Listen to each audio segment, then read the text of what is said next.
ఇప్పుడు no cost cough syrup తో 60 రూపాయల విలువ గల ఇన్హేలర్ పూర్తిగా ఉచితం. దెబ్బకి దగ్గు జలుబు మాయం.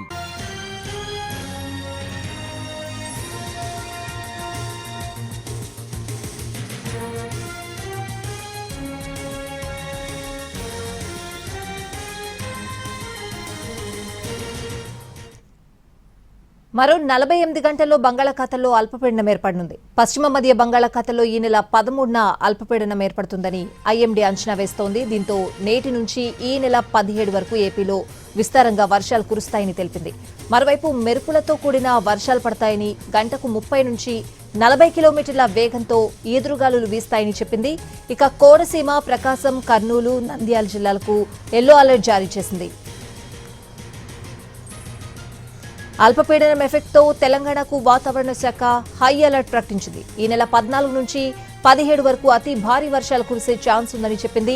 రాష్ట్ర వ్యాప్తంగా వర్షాలు కురుస్తాయని హెచ్చరికలు జారీ చేసింది. హైదరాబాద్లోనూ 1-2 రోజులు భారీ వర్షాలు కురిసే అవకాశం ఉందని తెలిపింది. ఆగస్టు 15న భారీ వర్షాలు కురుస్తాయని అంచనా వేసింది. దీంతో ప్రజలు అప్రమత్తంగా ఉండాలని అధికారులు హెచ్చరించారు.